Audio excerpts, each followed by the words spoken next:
कोमलांगम सीता समारोपितवामि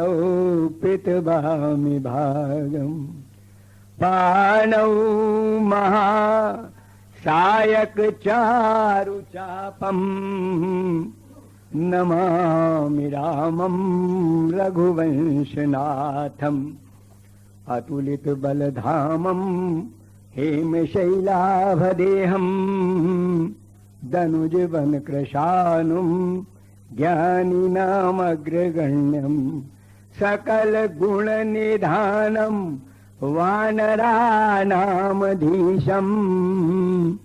रघुपति प्रिय भक्तं वात जातं नमामि श्री तुलसी के पद कमल बार बार शिरनाय रामचरित मानस विमल कथा कहूँ चित चाय अपने अपने घरन की सब काहू को पी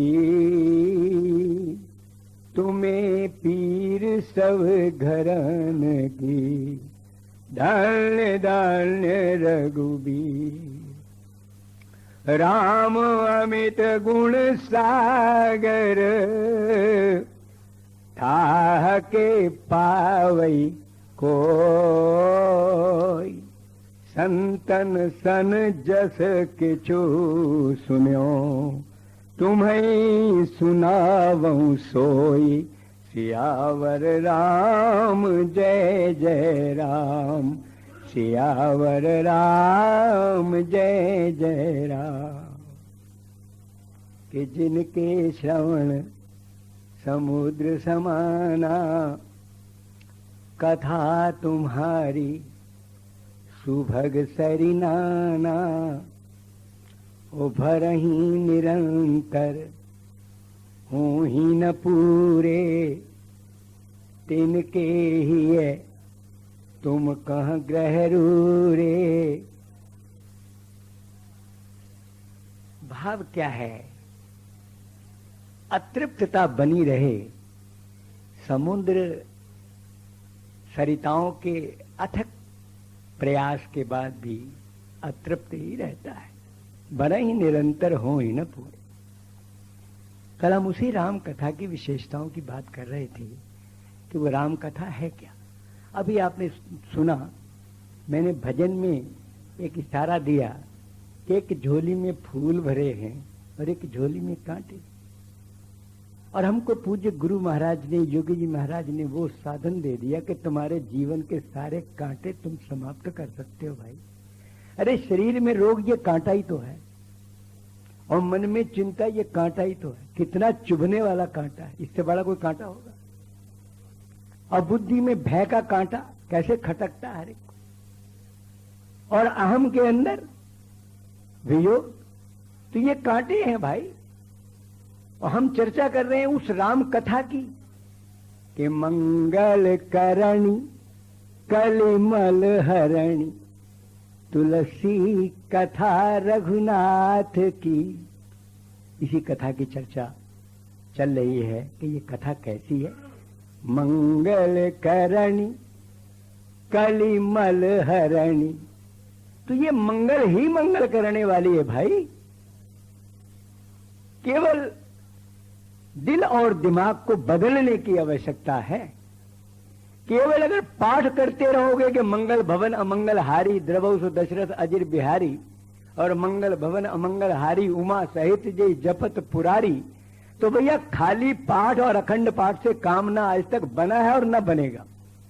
बल्कि सही मायनों में अगर आप पूछते हो, और अगर आप एक सिंसियर साधक हैं, तो आपको इस चौपाई को बोलते वक्त भी अपने ऊपर गिलानी आनी चाहिए कि हम मंगल भवन अमंगल हारी का अखंड पाठ करते हैं, और सारे के सारे अमंगल जो है हमारे अंदर घुसे पड़े हैं।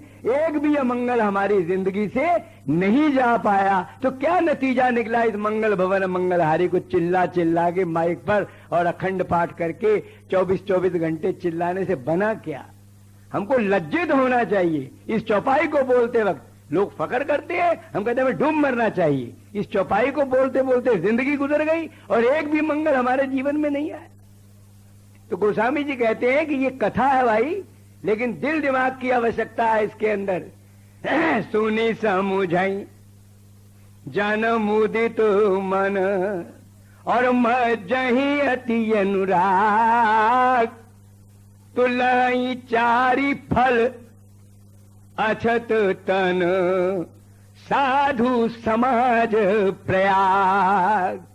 तो भैया सुनना है समझने के लिए, सुनी समुझई, संकेत दे रहे हैं गोस्वामी जी, कोई छिपी भी बात नहीं है।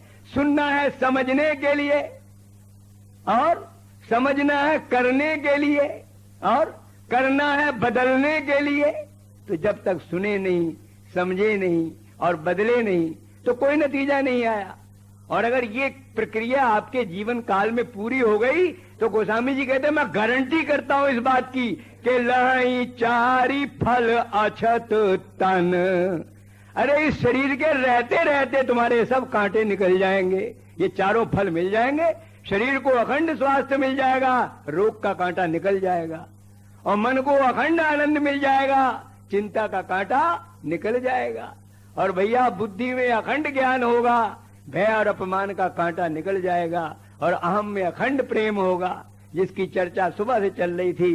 सहस्रार के अंदर जब आप पहुंच जाते हैं तो वहां प्रेम के अलावा और कुछ नहीं है, तो वहां प्रेम ही प्रेम होगा, वियोग रूपी कांटा निकल जाएगा। लेकिन बात तो कब है कि जैसी कथा है उसको समझकर, सोचकर, दिल और दिमाग को लगाकर और उसका हम सेवन करें। मंगल करणी कलिमल हरणी तुलसी कथा रघुनाथ की, गति कूर कविता सरित की, जो सरित पावन पाथ की, प्रभु सुजस संगति बनती भली, हुई है सुजन मन भावनी, भव अंग भूति मसान की, सुमिरत सुहावनी पावनी, भव अंग भूति मसान की,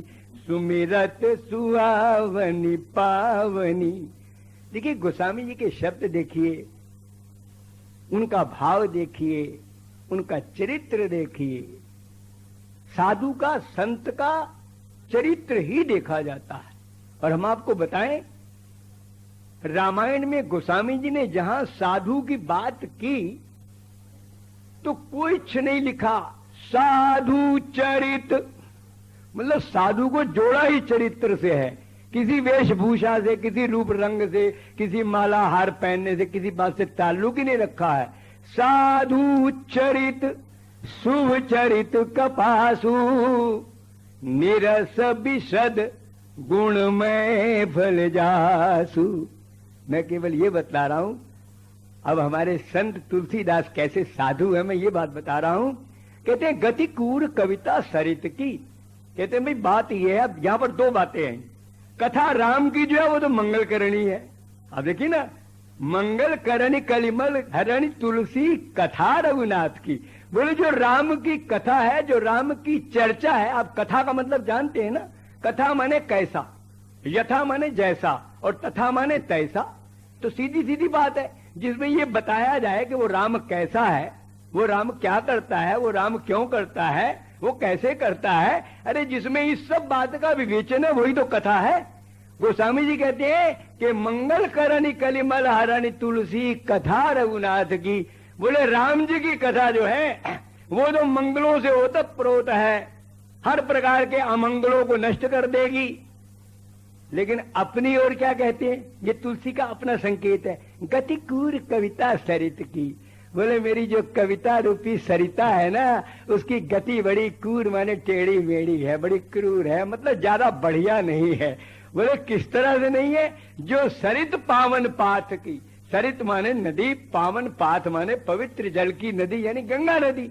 बोले जैसे गंगा नदी गंगोत्री से निकलती है और बंगाल की खाड़ी तक आकर कलकत्ता में गिरती है, तो भैया कितनी टेढ़ी मेढ़ी होकर के चलती है। बोले बात ये है, मेरी जो कविता है तो टेढ़ी मेढ़ी, लेकिन जो उसके अंदर जल भरा हुआ है वो बड़ा पवित्र जल है। वो जो कथा है वो राम कथा है।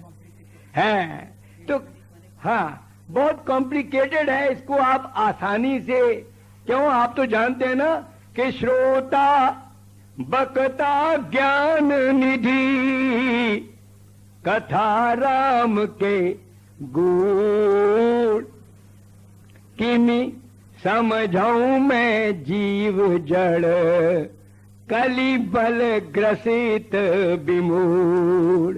कहने का हमारा भाव क्या है? गोस्वामी जी कहना चाहते हैं कि भाई जो मेरा एफर्ट है उसमें कमी हो सकती है, चलो कॉम्प्लिकेटेड होना, उसका सरलता से समझ में ना आना, कुछ भी समझिए, लेकिन राम कथा जो है वो कैसी है? वो मंगल करणी है। मेरी अपनी ओर से जो मेरे एफर्ट्स हैं, क्योंकि अपने लिए गोस्वामी जी ने कहा भी है, मालूम है, ये संत का साधुपना कहिए, संत का दैन्य कहिए, उनका कार्पण्य कहिए। क्या कहते हैं कि कवि न हो नहीं वचन प्रवीणु, और सकल कला सब विद्याहीनु, और कवित विवेक एक नहीं मोरे, और सत्य कहूं लिखी कागज कोरे, और कवि न हो नहीं चतुर कहावऊं, तो मति अनुरूप राम गुण गावऊं। अब जरा ध्यान दें, संत जिसने कहा है कि ना मैं कवि हूं, ना मेरे अंदर कविता का गुण है, कुछ भी नहीं है, ये उनका दैन्य है, कार्पण्य है गोस्वामी जी का। लेकिन फिर वो और भी एक बात लिखते हैं, आप जरा ध्यान दें कि शंभु प्रसाद सुमति ही है हुलसी, तो रामचरित मानस कवि तुलसी। अब वो कवि होने का गर्व करने लगे। अभी 1 मिनट पहले कहते थे मैं कवि नहीं हूं, मुझे कविता का ज्ञान नहीं है, मैं तो जानता नहीं ABCD कविता क्या होती है। लेकिन क्या कहते हैं? शंभु प्रसाद, टू बिकम ईगोलेस। बात समझने की ये है कि संत किसको कहते हैं? संत जो है ऐसे थोड़ी कहा गया है कि भगति भगत भगवंत गुरु, चतुर नाम बपु एक, इनके पद बंधन किए, और नाशत विघ्न अनेक। ये चारों संत हो, भगवंत हो, ये सब एक ही हैं। तो भैया कितना ईगोलेस हैं। गोस्वामी जी कहते हैं कि शंभु प्रसाद सुमति ही है हुलसी, सुंदर बुद्धि का हृदय में हुलास हुआ। तो बुद्धि और हृदय आप समझ रहे हैं ना, ये दोनों कहां से मिले? शंकर भगवान से। तब कहते हैं, तब बोले now I can dare of becoming a poet, Ramcharit Manas कवि तुलसी। मतलब अभी वो कहते थे कि मैं कुछ नहीं हूं, मुझे कोई कविता का ज्ञान नहीं है, कहते लेकिन शंकर की कृपा से मैं इसका कवि भी बन गया हूं। तो बात क्या चल रही है कि ये शंकर भगवान का लिखाया हुआ काव्य है। तुलसीदास जी ने तो एज ए राइटर जो है, जैसे स्टेनो के साथ एक टाइपिस्ट होता है ना, तो जस्ट टू कॉपी इट, बस तुलसीदास जी ने तो वही किया है। तो गोस्वामी जी का भाव मैं आपको बता रहा था। किसी एक शब्द को देखिए, फिर क्या कहते हैं? प्रभु सुजस संगति भनति भली। कहते हैं मेरी जो भनति है, जो रचना है, बड़ी शब्द मेरे हैं। आप समझिए ना, भाव शंकर भगवान के हैं, लेकिन शब्द मैं अपने शब्दों से लिख रहा हूं, क्योंकि शंकर भगवान ने खास तौर पर इनको हिदायत दी थी।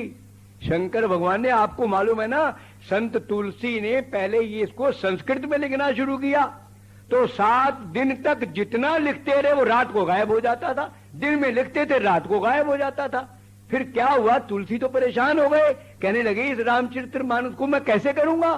तो गोस्वामी चरित्र में लिखा है, 8वें दिन शंभु दियो सपना, निज भाषा में काव्य करो अपना। शंकर भगवान समझे नहीं, प्रगटे शिव संग भवानी लिए। भगवान शंकर और पार्वती दोनों प्रकट हुए, तुलसीदास जी के स्वप्न में आए और कहा तुम क्या करते हो भाई, तुमको अपनी भाषा में इस काव्य को करना है।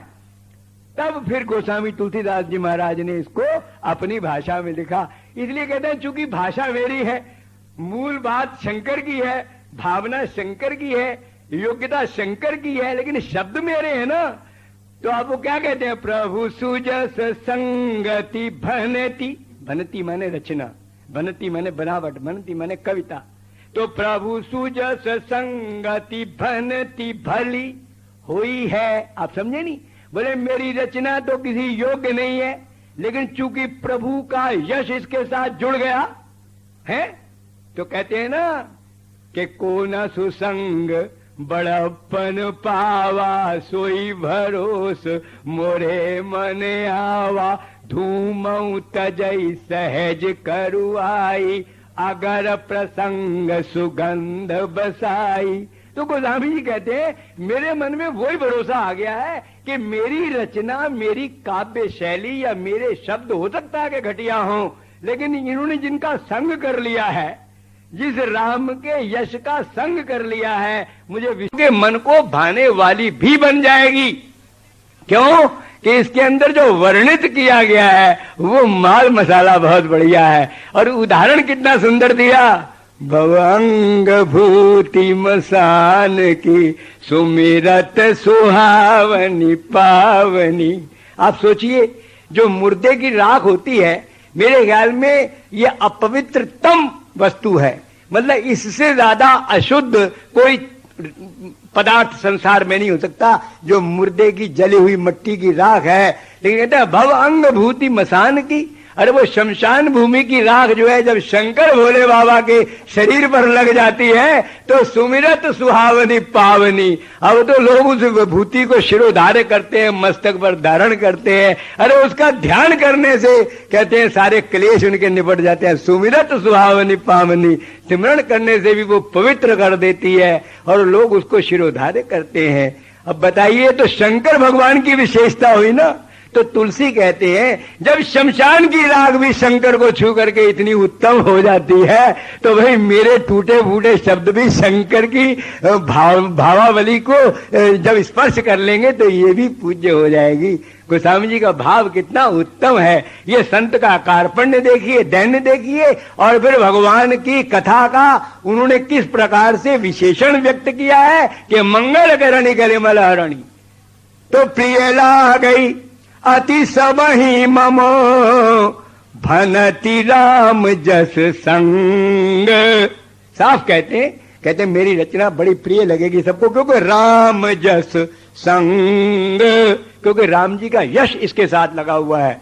अरे दारू विचार की करे को बंदिये मलय प्रसंग, सियावर राम जय जय राम, सियावर राम जय। देखिए, आपको शायद पता है या नहीं है, जो चंदन की लकड़ी बाजार में बिकने आती है कोई प्योर चंदन नहीं होता है। प्योर चंदन तो कहते हैं मार्केट में आ ही नहीं सकता। जो चंदन का पेड़ रहता है उस पर लाखों की तादाद में सांप टंगे रहते हैं।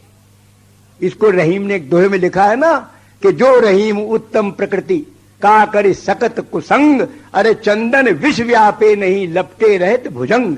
तो चंदन के पेड़ पर तो महाराज हजारों और लाखों सांप टंगे रहते हैं, कौन लकड़ी उसकी जरूरत कर सकता है काटने और लाने की। तो कहते हैं कि भैया जो जंगल का जंगल होता है, जहां एक पेड़ चंदन का खड़ा रहता है, पूरा जंगल ही चंदन का बन जाता है। और इसमें योगदान होता है संतों का कि चंदन तरु हरि। और संत कौन है? संत समीरा चंदन तरु हरि, संत समीरा राम सिंधु घन, सज्जन धीरा राम सिंधु घन। हमने तो ये देखा कि राम तो प्रयोग की वस्तु है ही नहीं, राम को संत ही प्रयोग के योग्य बनाते हैं। अगर राम सिंधु कह दिया तब भी महानिकृष्ट है। क्या है? समुद्र का एक बूंद पानी आप पी नहीं सकते, खाना खा नहीं सकते, दाल गल नहीं सकती है, नहाओ तो चिपचिपा जाए, तो मतलब किसी काम का भी तो नहीं। पहले तो हजारों रुपए किराया खर्च करो, समुद्र तट तक जाओ और फिर उसमें से कुछ ना पाओ। लेकिन संत क्या करते हैं? कहते हैं राम सिंधु। राम तो समुद्र है, राम मानो निकृष्ट वस्तु है, और संत क्या करते हैं? राम सिंधु घन सज्जन धीरा। बोले ये सज्जन है, ये बादल है, अरे ये उसी निकृष्ट जल में से क्या करते हैं, कितना अमृतमय जल आपको बरसाते हैं। भाई हम लोग तो साइंटिफिकली इस साधना से जुड़े हैं, तो मेरे ख्याल में कोई साइंटिस्ट हो या डॉक्टर हो तो वो समझता है कि जो इस प्रकार का जो वर्षा का जल आता है, जिसको लेबोरेटरी में हम क्रिएट भी कर लेते हैं, इससे ज्यादा मतलब शुद्ध जल कोई नहीं होता। आपने देखा होगा जो इंजेक्शन के साथ भी पानी भरे जाते हैं वो इसी जल के होते हैं। तो संत इतना बढ़िया, इतना मधुर और इतना शुद्ध, इतना निर्मल, इतना उच्च कोटि का जल उस समुद्र को बना देते हैं। अर्थात वो राम जो समुद्र रूप में हमारे काम का नहीं था, वो हमारे काम का आप कर देते हैं। इसी प्रकार वो चंदन का पेड़ भी हमारे लिए बेकार ही है। राम कहते ना कि चंदन तरु हरि, भाई चंदन का पेड़ राम को बताया, चंदन तरु हरि। और संत क्या है? संत समीरा। संत जो ये वायु है, तो कहते हैं उस एक पेड़ से जहां जहां जिस जिस पेड़ को उस जंगल की वायु लग जाती है, चाहे वो नीम का पेड़ हो, कुकाठ का हो, कीकर, बबूल, अरे रद्दी से रद्दी, सड़ियल से सड़ियल लकड़ी हो जो 2 पैसे किलो भी ना बिक सकती हो, लेकिन जब वो संत रूपी वायु का संग प्राप्त करती है तो क्या वो भी चंदन बन जाती है। और चंदन जो है किस भाव से बिकता है आप जानते हैं भैया? बड़े बड़े मिनिस्टरों की मृत्यु जब होती है तो चंदन की लकड़ियों से उनकी चिताएं बनाई जाती है, वहां लाखों रुपयों की लकड़ी लग जाती है, जबकि असल चंदन कोई नहीं होता, मिलना ही संभव नहीं है। तो बात क्या चल रही थी? गोस्वामी जी कहते हैं कि प्रिय लागई अति सबहि मम भनति राम जस संग। बोले मम भनती, मेरी जो रचना है, ऊट पटांग टूट फूट कुछ भी समझ लो, मेरी अपनी बुद्धि के जो शब्द हैं, लेकिन राम जस संग। बोले वो ठीक इसी तरह से जैसे कुकाठ की और नीम की लकड़ी हो, लेकिन उसने चंदन का संग कर लिया, अब तो वो चंदन के भाव बिक रही है, ऐसा भाव है। वहीं गोस्वामी जी ने एक दूसरा शब्द लिखा, श्याम सुरभि पे विशद यति और गुणद करई सब पान, गिरा ग्राम्य सिय राम यश और गावई सुनई सुजान सियावर राम जय जय, सियावर राम जय जय। कहने का भाव क्या है? बात चल रही है, विषयांतर न हो, बात चल रही है कि जिनके श्रवण समुद्र समाना, कथा तुम्हारी सुबक सरिनाना। तो मैं उस कथा की बात आपको बता रहा हूं कि वो कथा है क्या, जिसके लिए कहते हैं कि हमेशा अतृप्त बने रहना ही साधक का काम है। और भगवान के भवन का अधिकारी भी वही है जो सदा अतृप्त बना हुआ है। तो जरा उस कथा के अंदर गोते लगा कर तो देखो कि वो कथा है क्या क्या। गोस्वामी जी कहते हैं, अब किस प्रकार से उपमा देते हैं, श्याम सुरभि पे विशुद्धि। बोले काली गौ, शायद हमारे आश्रम में भी है, तो काली गौ जो है देखने में तो बड़ी भद्दी लगती है, भौंडी लगती है। ये श्वेत वर्ण गाय हो तो सुंदर लगती है, काली गाय आंखों को तो देखने को अच्छी नहीं लगती। तो कहते हैं मेरी कविता भी भैया देखने में ऐसी है, काली गौ है। लेकिन एक बात है, जो काली गौ का दूध है वो कितना गुणकारी माना जाता है। अरे मैया यशोदा कान्हा से यही तो कहती थी, कजरी को पे पियहु लला तेरी चोटी बढ़े है। सूर का पद है बड़ा सुंदर। भगवान कहते थे मैया मोरी कभी बढ़ेगी चोटी है, और माँ उसका उत्तर देती है। सब सूर के ही पद हैं। सूर के पद में माँ ने उत्तर दिया कि कजरी को पे पियो लला तेरी चोटी बढ़े, तू काली गाय का दूध पी ले तो तेरी चोटी बढ़ जाएगी। और भगवान की बाल लीला का इतना दिव्य चित्रण किया है कि पुण्य पीवत ही कच तक टोवे, कि झूठा ही जंग नहीं रहे। देखो ध्यान में, ये त्रिलोकी का नाथ और उसकी लीला देखो कि पुण्य पीवत। जब माँ ने कह दिया ना कि लल्ला तू काली गाय का दूध पी ले चोटी बढ़ जाएगी, तो सूर लिखते हैं कि पुण्य पीवत ही कच तक टोवे है। और कोई मल में क्या कहते हैं, झूठे ही जंग नहीं रहे। तू झूठ बोलती है, मैं दूध तो पी रहा, चोटी तो बढ़ नहीं रही। क्या लीला है, क्या लीला है, कोई जान सकता है? अरे इस रस में डूब के देखो तो मालूम हो कि भगवान की बाल लीला क्या है, कि किस किस तरह से। और धन्य है वो माँ है, धन्य है वो हमारे प्रभु जो ऐसी माँ की गोदी में खेले हैं। अरे हम लोग तो स्वप्न भी नहीं देख सकते उस रस और उस आनंद की एक छींट नहीं ले सकते जो हमारी माँ ने लिया। कहने का मेरा भाव क्या है कि भगवान की ये मधुरमय जो कथा है, गोस्वामी जी कहते हैं कि ये काली गऊ का दूध है, बड़ा ही गुणकारी है। कजरी कहते हैं श्याम सुरभि पे विशद अति गुणद, करई सब पान। बड़े बड़ा गुणद है, बड़ा विशद है, और बड़े ही जो समझदार और बुद्धिमान लोग वो उसका पान करते हैं और कहते हैं। और अपने लिए देखिए गोस्वामी जी का दैन्य, हर शब्द में उनका ईगोलेस होना।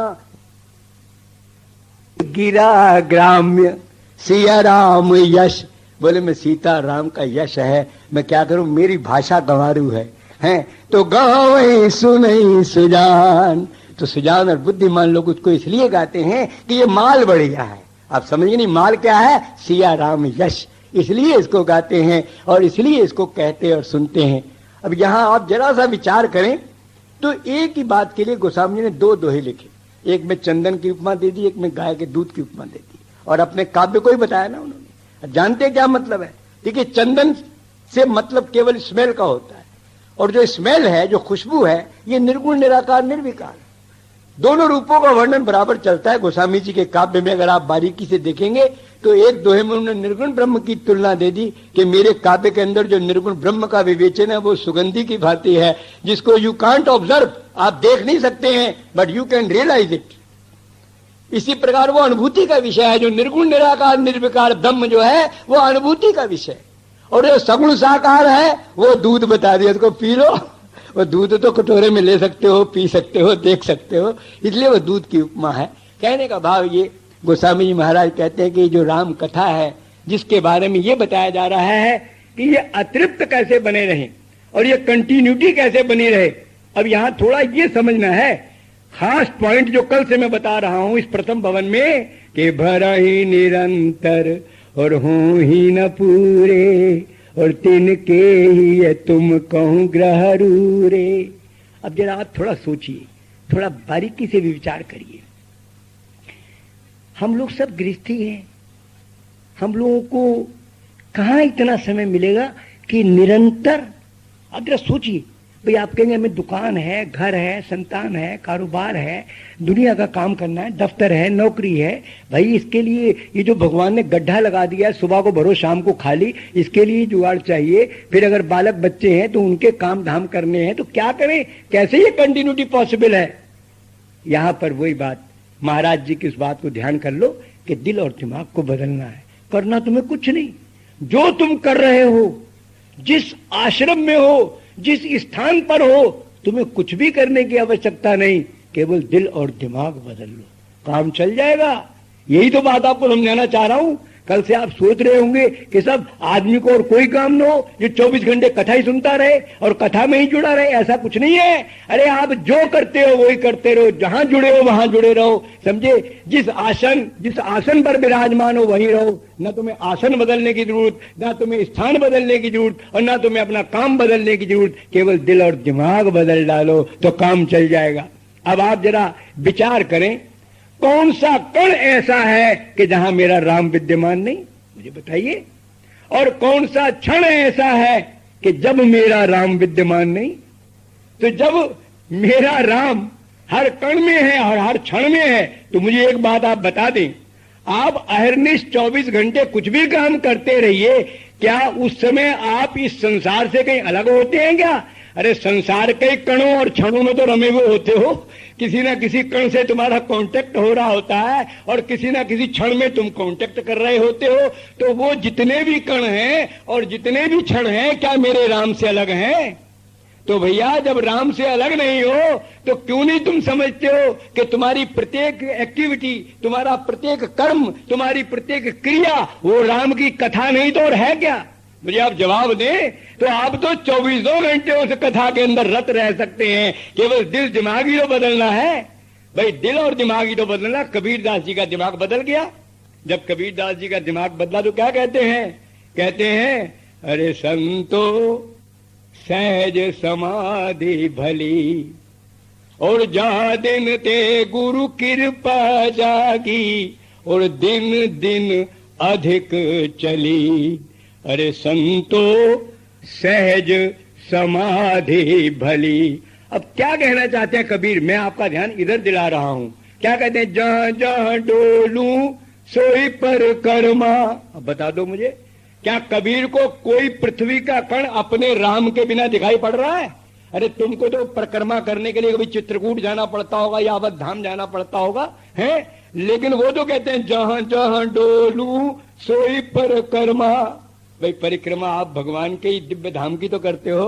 वो कहता है जब मुझे कोई कण मुझे अपने राम के अलावा दिखाई नहीं पड़ता तो जहां मैं घूमता हूं वो परिक्रमा नहीं तो और क्या है। अब ये देखिए संत का दिल और दिमाग, ये आपको बात बता रहा हूं। तो संत ने अपनी एक्टिविटी तो नहीं बदली, संत ने अपनी डूइंग को चेंज तो नहीं किया।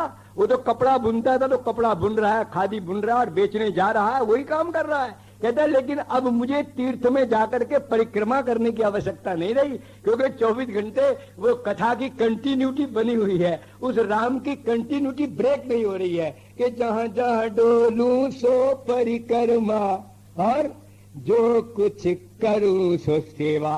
फिर आप ध्यान दें, यानी जो कुछ करूं माने कोई भी काम मेरा ऐसा नहीं जो सेवा नहीं।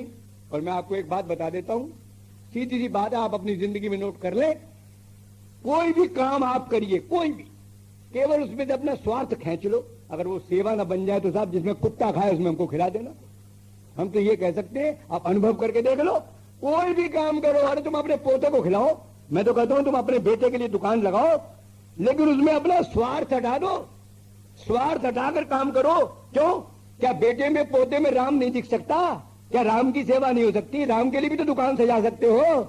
अरे राम को भी तो बाल रूप को खिला सकते हो। है बात तो ये समझने की है, दिल और दिमाग को बदलना है, अपने स्वार्थ को खींचना है। तो संत का दिमाग बन चुका है। संत क्या कहते हैं? जो कुछ करूं सो सेवा।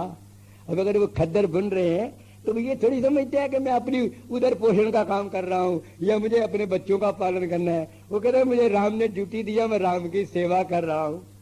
अरे हम लोग कह सकते हैं कि बाल में गोपाल और संत में भगवंत और जनता में जनार्दन और दरिद्र में नारायण, लेकिन हमारे भाव तो नहीं बनते। तो बात तो दिल और दिमाग की हो रही है भैया। यहाँ जिस मंच पर हम बोल रहे हैं, यहाँ से हमको सीख ये मिली है कि बेटा दिल और दिमाग बदल लो, फिर दुनिया में घूमते रहो, जो मर्जी करो। समझे, हर काम तुम्हारा राम की सेवा होगा, हर काम राम की भक्ति होगी, हर काम राम की पूजा बन जाएगी। केवल दिल और दिमाग को ही तो बदलना है। तो संत कहते हैं जो कुछ करूं सो सेवा। क्या बात है। और क्या कहते हैं? जब सोऊं तब करूं दंडवत और पूजूं और न देवा। बोले जब मैं सोता हूं ना तो दंडवत प्रणाम तो आप जानते हो, मंदिर में जाकर हम करते हैं, गुरु के आगे करते हैं। तो बोले दंडवत माने डंडे की तरह गिर करके साष्टांग, 8 अंग हमारे पृथ्वी पर लगते हैं और हम डंडे की तरह गिर जाते हैं, तो उसको साष्टांग दंडवत प्रणाम कहा जाता है। कबीर कहते हैं जब मैं सोता हूं तो मेरा साष्टांग दंडवत प्रणाम हो रहा होता है। मुझे तो किसी देवी देवता के मंदिर में जाकर के प्रणाम करने की आवश्यकता भी मेरी जिंदगी से समाप्त हो गई। फिर क्या कहते हैं कि कहूं सो नाम सुनूं सो सुमिरन। देखिए जो मैंने भाव आपके सामने रखा है, आप उस भाव का बिल्कुल प्रायोगिक रूप देख लीजिए कबीर के जीवन में। मैंने आपसे बताया कि कोई कण बिना राम के नहीं और कोई क्षण बिना राम के नहीं। अब वो क्या कहते हैं? कहूं सो नाम। अब बोले वो मैं मुंह से कुछ भी बोलता हूं। एक बात बताओ, क्या भगवान के नाम कोई ले सकता है, कोई गिन सकता है, बता सकता है कि कितने? जिनको वेद भी नेति नेति नेति नित निगम कहे, वेद भी जिसको बेअंत कहते हैं। और किसी संत से रसखान ने कहा है, शेष महेश गणेश दिनेश सुरेश ही जाय निरंतर ध्यामे और जाई अनादि अनंत अखंड अछेद अभेद सुवेद बतावे। तो क्या उस परमात्मा के नाम गिने जा सकते हैं? मुझे आप जवाब दें। कहते हैं शेष नाग नित्य 1000 मुंहों से भगवान के 1000 नाम रोज लेते हैं, लेकिन नाम कभी आज तक पूरे ही नहीं हुए। तो इसलिए जब नाम ही भगवान के पूरे नहीं हुए तो कबीर कहते हैं मैं कुछ भी बोलता हूं तो राम का नाम है, मैं और कुछ बोलता ही नहीं। चाहे भले ही वो अपने ग्राहक का नाम बोलते हो, किसी बेटा को बुला लेते हो, वो कहते हैं क्या राम का नाम इनसे अलग है या राम से अलावा ये है? आप जानते हैं हमारा राम है क्या और राम किस रूप में इस जगत में आप जानते हो? बात में बात आ गई तो ये भी आप सुन लो कि राम की उपस्थिति आप इस जगत में किस तरह से समझते हो। आप कहते हो ना ईश्वर अंश जीव अविनाशी और चेतन अमर सहज सुख राशि। कभी आपने प्रयास किया इस बात को समझने का कि भगवान इस सृष्टि में किस तरह से व्यापक है? जैसे गन्ने में रस है ऐसे है, या जैसे दूध में मक्खन है ऐसे भगवान जगत के अंदर है? क्या सोचते हो आप? विचार करो। गन्ने में से रस अलग कर लोगे और खोई फेंक दोगे, गन्ने में से रस अलग कर दो और खोई फेंक दो, तो परमात्मा, इस जगत में से परमात्मा को अलग करो, करके दिखा दो जगत में से। हाँ हाँ, अब गुड़ के अंदर जो मिठास है, गुड़ के अंदर जो मिठास है वो है परमात्मा। अब आपको गुड़ में से मिठास अलग कर दो तो आप कहोगे गुड़ और मिठास दोनों है ही एक, अलग किसको करें। तो जैसे हम यही बात आपको बताना चाहते हैं कि जैसे गुड़ और मिठास है ही एक, कि उसके आकार का नाम गुड़ हो गया, उसके गुण का नाम मिठास है।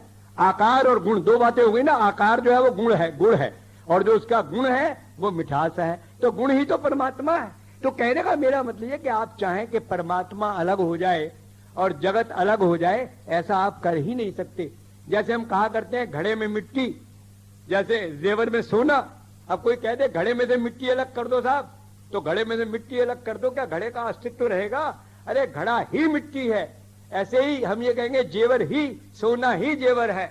आप जेवर में से सोना निकाल लो तो कुछ बचेगा क्या? तो आपको कहना पड़ेगा कि ये सोना ही जेवर है और मिट्टी ही घड़ा है। ऐसे हम कहते हैं परमात्मा ही जगत है, हम ये कहना चाहते हैं। तो जब परमात्मा ही जगत है तो परमात्मा का ऐसा कौन सा अवयव है जो परमात्मा से विहीन है? तो कबीर की बात कोई गलत नहीं है। कबीर कहते हैं कहूं सो नाम, बोले मैं कोई भी शब्द उच्चारण करता हूं रात तक 24 घंटे, वो केवल राम ही होता है, उसका मतलब राम है, भले ही शब्द कुछ भी हो। कहूं सो नाम, सुनू सो सुमिरन, इसको कहते हैं दिल और दिमाग का बदलना। देखिए कहने में तो मैं फिर भी स्वतंत्र हूं, क्योंकि मेरी वाणी है, मैं कठोर कहूं या कोमल कहूं, उचित कहूं या अनुचित कहूं, लेकिन सुनने में तो मैं बिल्कुल ही परतंत्र हूं। चाहे आप गालियां बक दो तो सुननी पड़ेंगी या नहीं, तो सुनने में बिल्कुल परतंत्र हूं भाई, जरा आप गौर करें। लेकिन संत का कितना दिमाग बदल चुका है। संत कहता है अगर मैं नाम बोलता हूं तो मैं सुनता भी राम ही हूं, अगर मैं बोलता राम हूं तो ऐसा मत सोचो कि सुनता मैं गालियां हूं ना, सुनता भी राम ही हूं। तो कुछ भी उसको बोल दो, इसको कहते हैं संत भाई। ऐसे थोड़ी कहा निंदा स्तुति उभय सम, ममता मम पद गंज, अटे सज्जन मम प्राण प्रिय, गुण मंदिर सुख पुंज। तो रामायण में तो आपको हर बात का सूत्र मिलेगा। कोई भी संत का गुण और लक्षण ऐसा नहीं कि जिसका प्रतिपादन पूज्यपाद गोस्वामी जी महाराज ने अपने शब्दों में नहीं किया। तो बात क्या है, मैं ये कहना चाहता हूं, कबीर के आप इस भाव को यदि देख ले कि कहूं सो नाम, सुनू सो सुमिरन, और फिर कहते हैं खाऊं पीऊं सो पूजा। क्या समझे? कहते हैं मैं जो खाता पीता हूं ना, अरे अंदर वैश्वानर रूप में भगवान ही तो बैठा है, जठराग्नि के रूप में जो अंदर मौजूद है। अरे जब वो निकल जाएगा तभी तो उसको फूंक दिया जाता है, फेंक दिया जाता है, गाड़ दिया जाता है और जला दिया जाता है। जब वो निकल जाता है अंदर से परमात्मा जो इसके अंदर बैठा है, तो कबीर कहते हैं कि खाऊं पीऊं सो पूजा। मैं अपने प्रभु को जब कुछ खिलाता हूं ना, तो मैं तो अपने राम जी को तृप्त करता हूं, मैं थोड़ी खाता हूं, मैं तो अपने राम की सेवा में लग जाता हूं। तो खाना पीना भी उनकी पूजा बन गया, बोलना सुनना भी उनकी पूजा बन गया, चलना फिरना भी उनकी पूजा बन गया, और सोना भी उनका पूजा बन गया। जरा आप सोचिए ये क्या है, व्हाट इज इट? मैं ये आपको समझाना चाहता हूं, ये है कि कंटिन्यूटी ब्रेक ना हो, जिसको हम कहते हैं कि भरा ही निरंतर और हो ही न पू। अब मुझे बता दो, क्या कबीर के 24 घंटे ये काम पूरे हो जाएंगे? मुझे बता दो, अगर तुम्हारे होते हो तो तुम बता दो भाई। किसी के इस तरह के जो 24 घंटे होने वाले काम हैं, क्या ये पूरे हो जाएंगे? अरे भाई, कभी चलोगे तो फिर बैठोगे, कभी बैठोगे तो फिर चल पड़ोगे, कभी खाओगे तो लेटोगे, लेटोगे तो उठ पड़ोगे, तो काम तो चलते रहेंगे ना। और हर काम में केवल राम की कथा ही हो रही है, राम का भजन ही हो रहा है, राम का प्रेम ही हो रहा है, राम की भक्ति ही हो रही है। एक आंख न मूंदू, बोले इसलिए क्योंकि मुझे अब जरूरत नहीं है किसी परेशान होने की। आंख न मूंदू, कान न रूंदू, तनिक कष्ट नहीं धारो, और खुले नैन पहचानो हंसी हंसी, और सुंदर रूप निहारो। क्या बात है। कहते हैं कि मुझे भगवान का दर्शन करने के लिए ना तो समाधिस्थ होने की आवश्यकता है, आंखें बंद करने की, ना कान बंद करने की जरूरत है। अरे खुले नैन पहचानो हंसी हंसी। अरे बाहर के लिफाफे ही तो हैं, मजबून तो सब में एक ही है। तो कबीर कहते हैं हम लिफाफा देखते कब है, हम तो मजबून देख लेते हैं, मजबून सब में एक है। तो खुले नैन पहचानो हंसी हंसी, बोले मैं तो प्रसन्न हो करके हंस हंस करके जितनी इस जगत की सुंदरता है उसको निहारता जाता हूं और राम पर बलिहार होता जाता हूं कि वारे मेरे राम कैसे कैसे सुंदर रूप तू बना लेता है। एक शायर ने कहा ना, ये दुनिया के हंसी चेहरे मेरी तस्बीह के दाने, तस्बीह माने माला, ये दुनिया के हंसी चेहरे मेरी तस्बीह के दाने हैं, निगाहें उठती जाती हैं, इबादत होती जाती है? इससे बढ़िया आप क्या कहोगे, क्या बनाओगे इसको? वो कहते हैं मेरी जिंदगी में इस बात की हाजत खत्म हो गई कि मैं आंखें बंद करूं और कान बंद करूं और भगवान का ध्यान लगाऊं। अरे खुली आंखों में मैंने राम को पहचानना देख लिया। अब वो क्या कहते हैं, शब्द निरंतर, वही निरंतर शब्द यहां भी आ गया। जिस निरंतर की कथा चल रही है कि भरई निरंतर हो ही ना पूरे। अब कबीर की जिंदगी देख लो कि शब्द निरंतर सो मन लागा तो मलिन वासना भागी। जब उस मन, क्योंकि मन ही में वासनाएं होती हैं, कामनाएं होती हैं, इच्छाएं होती हैं, बोले जब मन मेरा उधर जुड़ गया तो अब मलिन वासना भागी, अब जगत की कोई इच्छा बाकी नहीं रही। तब क्या हुआ, उठत बैठत सोवत जागत ऐसी ताड़ी लागी। अब तो ऐसी स्थिति में मस्त हो गया, कहा कबीर या उन मनी रहनी मैं प्रगट कर गाई। बोले जो मेरी स्थिति है, दुख सुख ते कोई परे परम पद और ता में रहो समाई और संतो सहज समाधि भली। बात ये है, संत कोई भी है, संत के जीवन का अनुभव एक ही है। अब गोस्वामी तुलसीदास जी ने इसी भाव को 2 पदों में व्यक्त किया है। आप ये ना सोचो, कुछ लोगों की भावना ऐसी है कि कबीर तो निर्गुण निराकारवादी हैं, आप उनकी बात मत सुनाओ, आप तुलसी जी की बात सुनाओ जो सगुण साकार राम को पूछते हैं। भाई ऐसा है, चलो हम तुलसी की बात बता देते हैं, आप तुलसी के पद सुन लो, अगर उनमें कुछ और कहा हो तो हमें बता देना। तुलसीदास जी क्या कहते हैं, सिया राम स्वरूप अगाध अनूप बिलोचन मीनन को जल है और श्रुति राम कथा मुख राम को नाम ये पुनि रामई को थल है गति रामई सो मति रामई सो रति राम सो रामई को बल है सब की न कहूँ तुलसी के मते सब की न कहूँ तुलसी के मते इतनो जग जीवन को फल है इतनो जग जीवन को फल है। तो तुलसी जी भी तो वही बात कही। तुलसी कौन सी अलग बात कहते हैं, तुलसी कहते हैं सिया राम स्वरूप अगाध अनूप। सीता राम जी का जो स्वरूप है जो अगाध है, अथाह है, अनूप है। क्यों कि निरुपम ना उपमा आन राम समान राम निगम का है। राम की कोई उपमा नहीं हो सकती, राम निरुपम है राम समान राम निगम का है। वेद ऐसा कहता है कि राम की उपमा हम दे ही नहीं सकते, राम तो राम तुल्य है, यही कहा जा सकता है। और यही यहां पर कहा जा रहा है सिया राम स्वरूप अगाध अनूप। अनूप माने उपमा के योग्य नहीं है, वो अगाध है, अथाह है, असीम है। लेकिन वो क्या है, बिलोचन मीनन को जल है।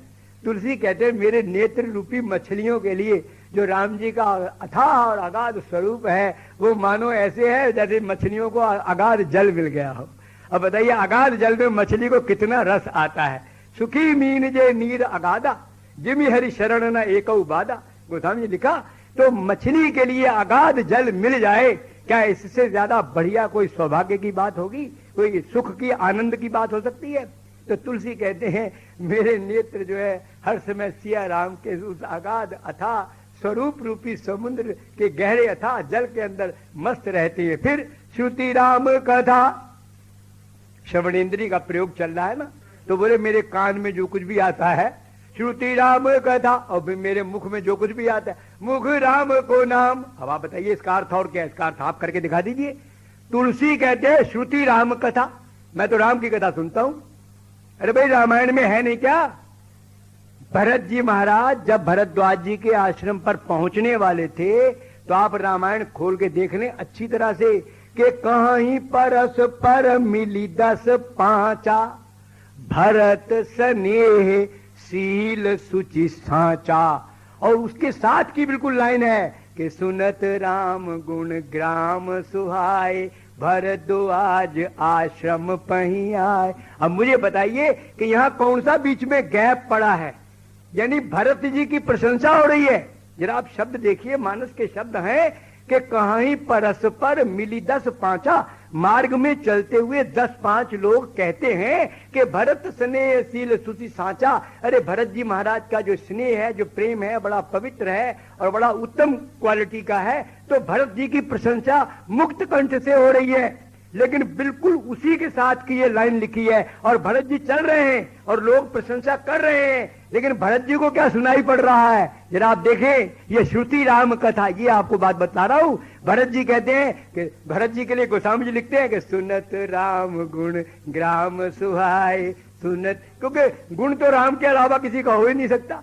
बात ये है, गुण मेरा, अरे मैं क्या चीज हूं जिसका गुण करेंगे लोग? इसलिए सुनत राम गुण ग्राम सुहाए भरद्वाज आश्रम पहिया।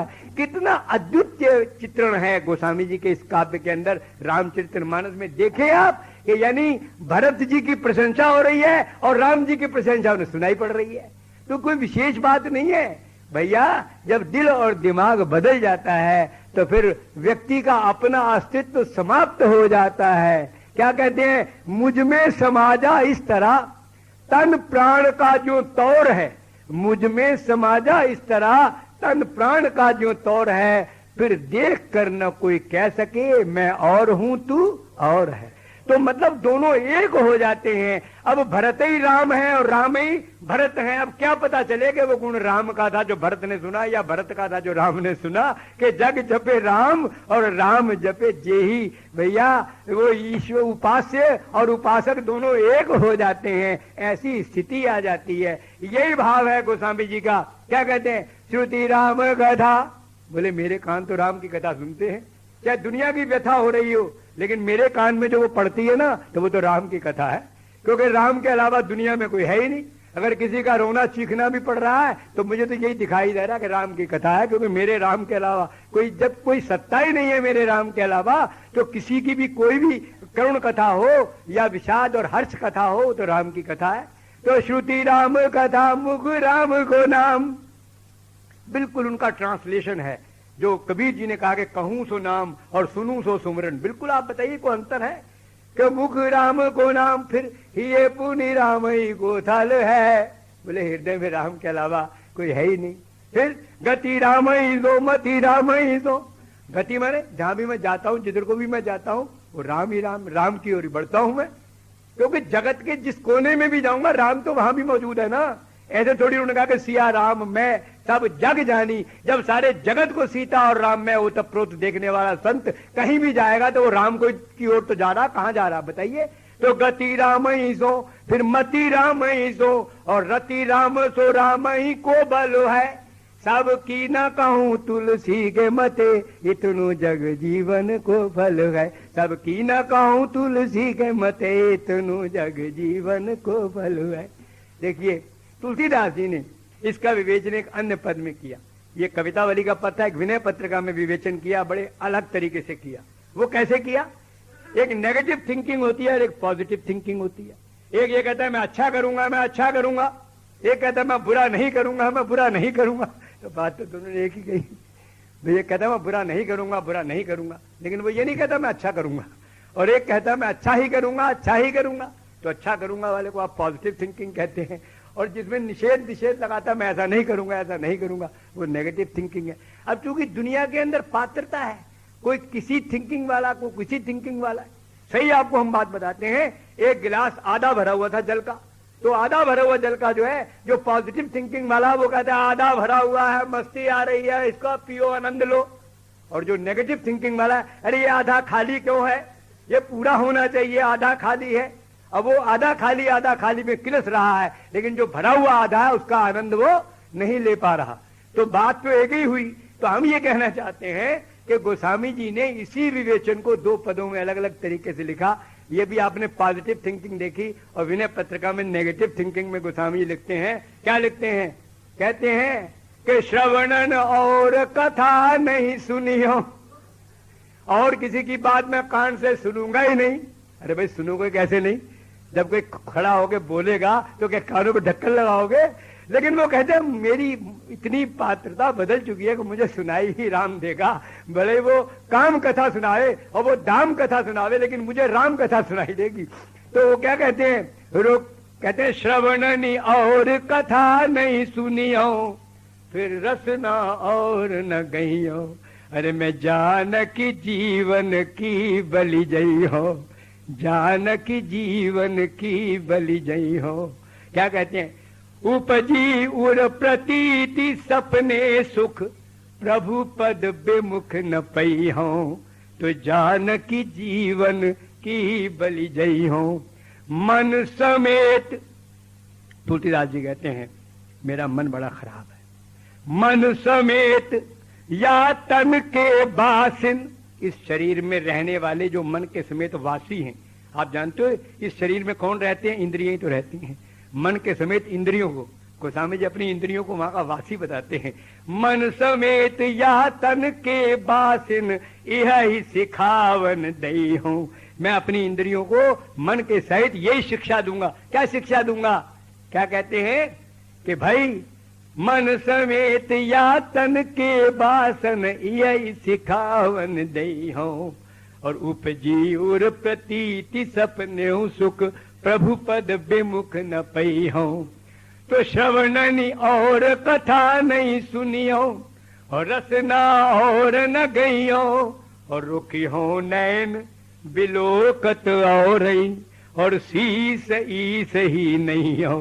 बोले मेरी आंखें अगर राम के अलावा किसी और को देखना चाहेंगी तो मैंने देखने नहीं दूंगा, अर्थात अगर मैं दर्शन करूंगा तो केवल राम का, माथा झुकाऊंगा तो केवल राम को, बोलूंगा तो केवल राम, सुनूंगा तो केवल राम। कहने का मेरा भाव ये पूज्यपाद गोस्वामी जी का भाव है, उन्होंने इसी भाव को व्यक्त किया है कि ये कंटिन्यूटी ब्रेक ना हो। बात एक ही चल रही है कि भर ही निरंतर हो ही न पूरे।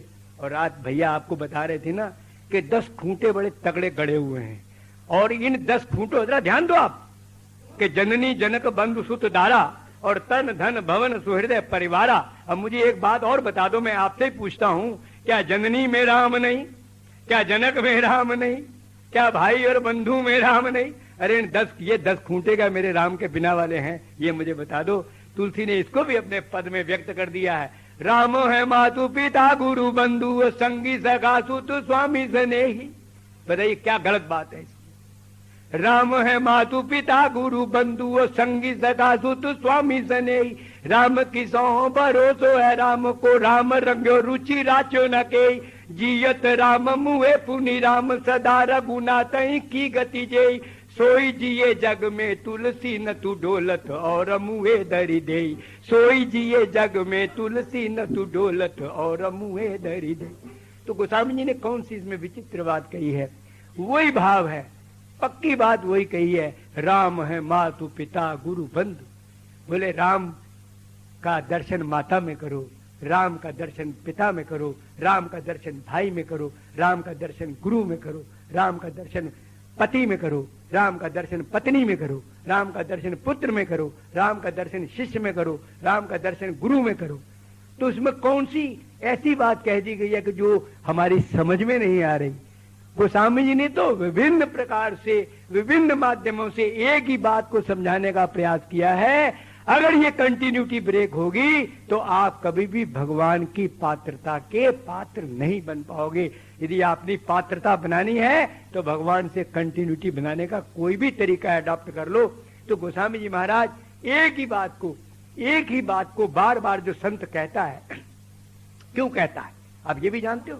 चौकीदार एक ही बात रोज कहता है, जागते रहो जागते रहो। आप कहेंगे ये पागल है, ये तो रोज यही कहता है। रोज क्यों कहता है? देखो ऐसा है, जो बात ये है, जो सत्य है ना, सत्य इतना जटिल है, इतना कटु है कि ये हृदयंगम नहीं होता आसानी से, और पचता नहीं है, आसानी से आदमी फॉलो नहीं कर पाता। तो कहते हैं एक ही सत्य की पुनरावृत्ति करते रहो, पुनरावृत्ति करते रहो, बार बार कहते रहो, बार बार कहते रहो, तो कभी न कभी वो हृदयंगम हो जाएगा और कभी न कभी आप उस सत्य के फॉलोअर हो जाओगे। इसलिए एक ही बात को, एक ही सत्य को जो बार बार कहा जाता है। अब आप देखिए संत लोग जहां प्रवचन करते हैं वहां कहते हैं धर्म की जय हो, ठीक है, फिर कहते हैं अधर्म का नाश हो। अब बताइए इसमें क्या तथ्य है? जब धर्म की जय हो तो अधर्म का अगर नाश नहीं होगा तो क्या धर्म की जय हो सकती है? भाई जब दो लड़ेंगे तो एक का तो नाश ही होगा, एक की तो जय होगी, या अधर्म की भी जय हो जाएगी। लेकिन नहीं, हम कहते हैं धर्म की जय हो, फिर कहते हैं अधर्म का नाश हो, फिर क्या कहते हैं प्राणियों में सद्भावना हो। भैया जब धर्म की जय हुई और जब अधर्म पराजित हो गया तो क्या प्राणियों में दुर्भावनाएं होंगी? लेकिन उसको भी कहते हैं प्राणियों में सद्भावना हो। अब भैया जब धर्म की जय भी है, अधर्म पराजित हो गया, सारे प्राणी सद्भावना युक्त हैं, तो क्या विश्व के कल्याण में तुम्हें कोई कमी लगती है? लेकिन विश्व का कल्याण हो तो अब आप सोचिए, एक ही तथ्य को, एक ही सत्य को चार प्रकार से कहा गया। सत्य तो एक ही है, तथ्य भी एक है, उसको चार नारे दे दिए गए। क्यों दिए गए? देखिए आपकी रुचियां अलग हैं, आपकी बुद्धियां अलग हैं, प्रवृत्तियां अलग हैं, टेस्ट अलग है, पात्रता अलग है, क्षमता अलग है, योग्यता अलग है। पता नहीं कौन सी लाइन आपके हृदय के अंदर आपकी रुचि के अनुकूल बैठे। मैं आपको मोटी मोटी बात बताता हूं, जैसे कि धर्म की जय हो। अब जो आदमी दिन भर 2 के 4 बनाता हो और उल्लू बनाता हो लोगों को, वो घर जाएगा, कहेगा महाराज ये तो बड़ा टेढ़ा मंत्र है, धर्म की जय हो, मैं तो बड़ा पापी आदमी, दिन भर यानी 3 के 4 करता रहता हूँ, हेरा फेरी में सब लूट खसोट करता हूँ, तो ये तो काम मुझसे नहीं होगा। लेकिन उसको कह दो अधर्म का नाश हो, बोले महाराज इसमें मैं कर लूंगा। क्यों?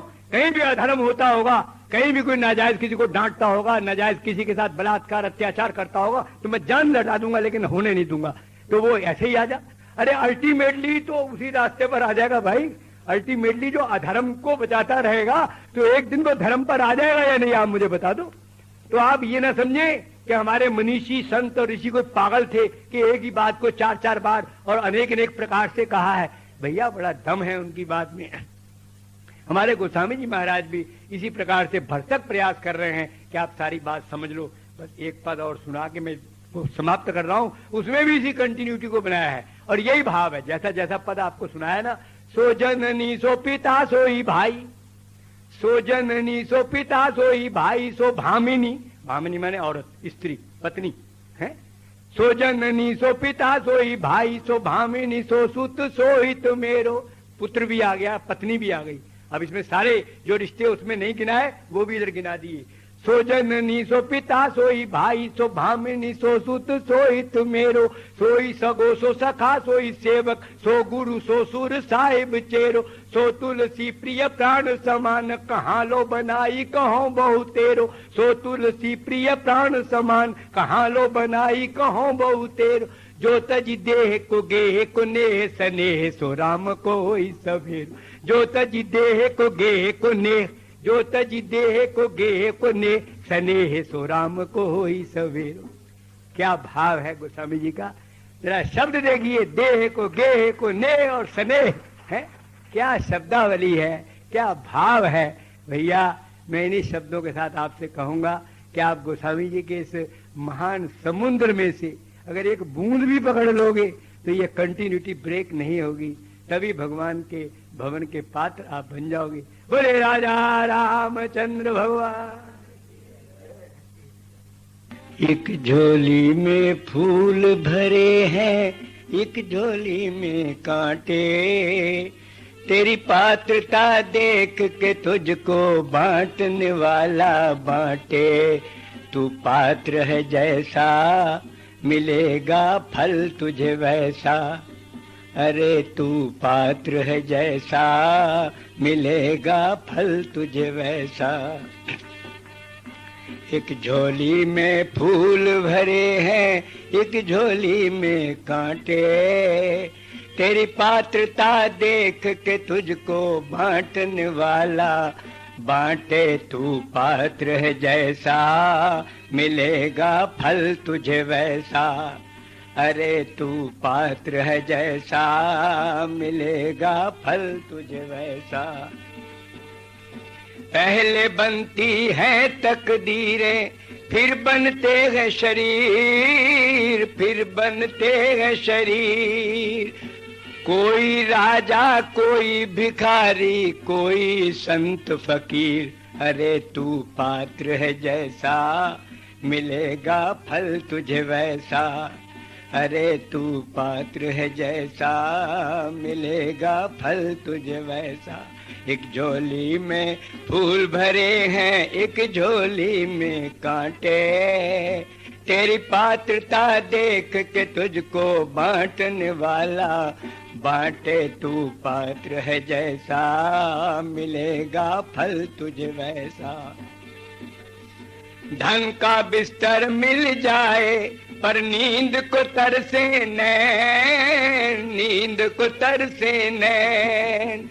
कहीं किसी को कांटों पर भी सो कर आए चैन। अरे तू पात्र है जैसा, मिलेगा फल तुझे वैसा। अरे तू पात्र है जैसा, मिलेगा फल तुझे वैसा। एक झोली में फूल भरे हैं, एक झोली में कांटे।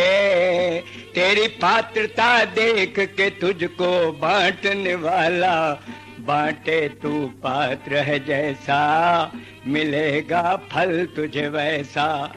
अरे तू पात्र है जैसा, मिलेगा फल तुझे वैसा। मंदिर मस्जिद में जाकर भी कभी न आए ज्ञान, कभी न आए ज्ञान।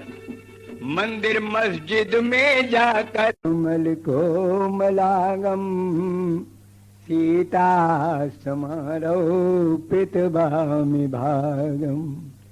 पाणौ महा सायक चारु चापम नमामि रामं रघुवंशनाथम। अतुलित बलधामं हेमशैलाभदेहं दनुजवन कृशानुं ज्ञानिनामग्रगण्यं। सकल गुण निधानं वानराणामधीशं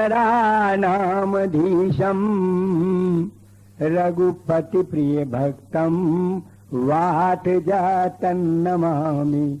श्री तुलसी के पद कमल बार बार शिरनाय। रामचरित मानस विमल कथा।